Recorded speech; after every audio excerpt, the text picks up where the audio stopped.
On today's video, my coming out story. How did I learn that I was gay? How did I come out? And what does it mean to be gay?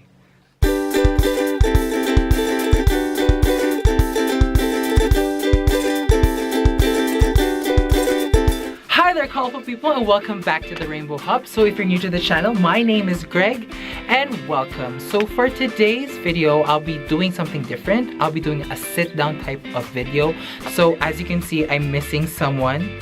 Of course, Yel is not in the video because this is my story about my coming out story. Alright, so anyway, how did I find out that I was actually gay? So first, the first thing that actually happened is that when I was a kid, I was sort of like a normal kid up until I was 5 or 6, when I realized that I was attracted to like the male figure. So we used to have like Bible books. Like it wasn't it was like books about Bible stories. So I used to read those types of books, and then sort of like going through the pages, I would look at like the figures of a woman and then of a man, until I actually came across this photo or this painting of Adam and Eve. And then I sort of gravitated more towards the figure of Adam rather than to Eve. At that point I was like, probably there's something weird about me, but I couldn't actually put it together, well, then. So years went by, and then I discovered that we had, like, you know, if you are a Filipino family, you have a bunch of encyclopedias in your like books, volumes of encyclopedias in your house. Sorry millennials, you will not experience this, but we used to have this. So we used to have books and then encyclopedias that featured Renaissance paintings, and in those Renaissance paintings I actually saw the Michelangelo's David. That particular sculpture of him was a, if you guys are well aware, it is a figure of a naked man standing. And when I saw that, I was like, this sort of sparked something inside of me. But I was still young and I didn't have any idea of it yet. Up until I was in elementary, when a teacher of mine pointed out that I was quite effeminate or different from that of the other guys in the class. My classmates started taunting me that I was actually gay. And from there I was like, probably yes, but probably no. Because I was hurt. When they were taunting me, I felt hurt, I felt attacked. So, you know, I thought that it wasn't actually the truth. But then fast forward a few years later, when I started drawing. I was drawing some figures and everything, and then I could remember that I couldn't get it out of my head, the figure of a naked man's body. So I started sketching, and then up until I realized, like, oh my god, why am I sketching these things? After that, I went through like a state of denial, or like a stage of denial, where I was like, no, it's not me. Fast forward again a few more years later, me, my mom, my two sisters, and then my sister's boyfriend were having dinner, talking about a topic, and then I don't know how it came up, but we went to this topic about sexuality. And then one of my older sisters blurted out, like, are you gay? And then I was like, I don't know. And then she was like, are you gay? And then I was like, I don't know. And then I don't know why, but the first reaction that I had was I bursted out in tears, and I felt so mad. And then I just ran off. I just like dropped everything and then ran up to my room, and, you know, like, didn't want to discuss anything about it at all. And that's probably that was probably the point where I was denying it to myself, but was still unsure of what I was exactly. I felt attacked at that particular moment, which is not a good thing. if you ask me. Fast forward again a few more years later, when I was in my early teens, very early teens. I think I was 12 or like going to 13, when my older brothers would be like you know, teasing me like, why did I have a girlfriend and stuff like that. So I actually had one, but you know, out of the uncertainty that of my sexuality, I actually had one. And here's the funny thing about this. So we were both young. Of course, hormones were like flying off the air. They were like surrounding us in every particular way.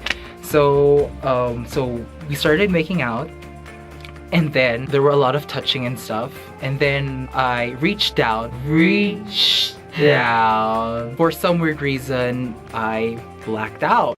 I mean, like, there was like a white haze all over my eye, and I felt really lightheaded, and I was like, ew, I'm touching her vagina.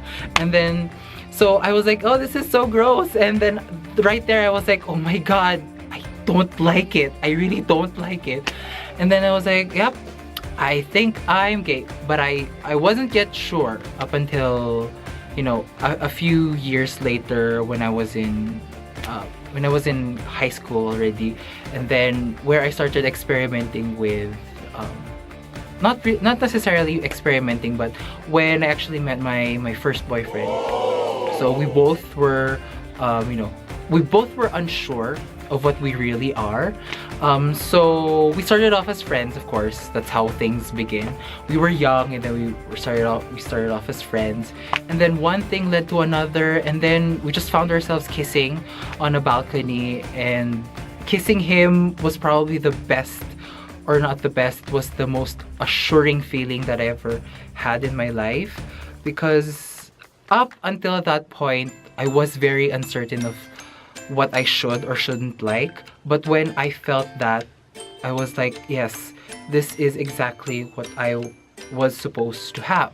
So, you know, sorry to my ex-girlfriend and stuff, but yeah, sorry for experimenting on you. It was undeliberate at all. To my first boyfriend, of course we did everything together, of course consented and everything. So after that, I realized, like, this is who I am. I mean, there's no other truth that I could live for than that from that point on. And yeah, so how did I come out? Alright, so coming out was actually a very fun it was less traumatic as other people would say it would be. So first was, of course, I had to come out to my mom. So my mom was cooking. I could clearly remember this. So she was cooking, and then I went beside her and I was like, Mom, I think I'm gay. And then she was like, in Filipino, she said, Anak, I already know that. And then I was like, oh my god, really? Like, when did you know? And like, I'm a mother.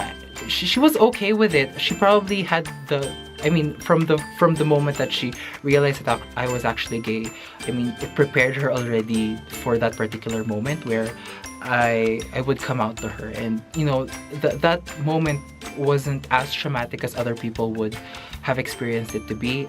Probably because I was just really lucky with my mom. My dad wasn't present anymore because he has since passed since then. And I guess he noticed something strange about me then, but you know, wasn't certain. So the father figure that would be disapproving of that wasn't present then. So, which was probably very lucky for me. You know, I know other people have it far worse than what I experienced. So moving forward, I didn't actually have to come out to my siblings at all. That's because my mom, of all of her mighty talents, took it upon herself that she would do it for me. So she would tell everyone in the family that I was gay. I totally remember that, me going to like a family gathering, because if you guys are if you guys are Filipino, you know that a Philippine family is not just confined within a mother, a father, and the siblings. Okay, so it has like, you have your titas, your titos, your uncles, your lolas, your lola sa tuhod, lola sa, I don't know, sa tuhod, sa talampakan, all of that. We had this family gathering where all of our relatives were present, and then I would basically mano. If you guys know what mano is, you basically get the hand of your tito or your tita, then press it against your forehead like this. That's called a mano. That's like a sign of respect in the Philippine culture. So I would mano, and I could clearly see my mom in the peripheral vision, looking, talking to my relative and being like, yeah, he's gay, something like that. So he was like, okay, mom, thank you very much for outing me to the whole family. So basically, I think from then on, I didn't feel like I was rejected at all, because my mom did that for me, where, you know, a matriarchal type of authority gave it, waved it as okay. So they found it okay. So there, that was actually really, really funny, because, you know, I didn't have to come out to them at all. I'm very, very serious. That actually totally happened, and I wasn't making things up, because that's what really, really happened. And then, yeah, in celebration of the Pride Month, I believe every member of the LGBT community, as well as other straight people, would need to know what it is, or what's the meaning of you being gay, or you being a part of the LGBT community, or being a straight person who supports the LGBT community. I guess for me, what it means is that it is a part of me to be at peace with, and I need to accept. Second, because it is Pride Month, of course we need to be proud of what we are and who we are and who we love. No matter, you know, what gender, what religion, what race, we have to love them regardless. And no matter, you know, no matter where you are, it's the love that you give that matters the most. I mean, being part of the community gives me the you know, pride to send off my love. It's only but love that I give, only love that I send out. It's not hate. One thing that you should also put under consideration is that, apart from celebrating your sexuality of Pride Month, it is also about acceptance. It's about accepting who you really are, no matter, you know, what you are, what your sexual orientation is. It's just accepting who you really are, you know, not isolating yourself from other people. It's being part of the community. And that's what it means for me to be gay and to be part of the community. And for you guys, for you people there who are uncertain yet still about your sexuality, who hasn't come to terms with it, I guess that's a journey that you need to take, and just take your time. For as long as you're not hurting anyone, and you're intentionally hurting anyone, you must come to terms with it in your personal and in your own time. Happy Pride Month to us.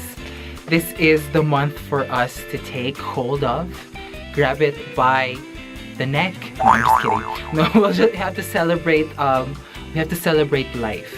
As all occasions that we have to celebrate with, we always celebrate life.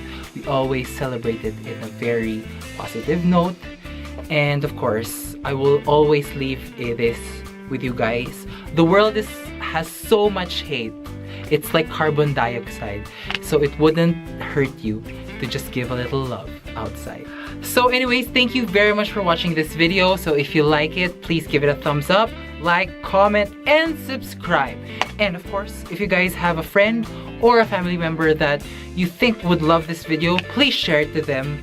or why not harass them with this video, send it endlessly up until they could actually watch it. And of course, I'll see you on the next video, and of course, stay colorful, guys. Bye!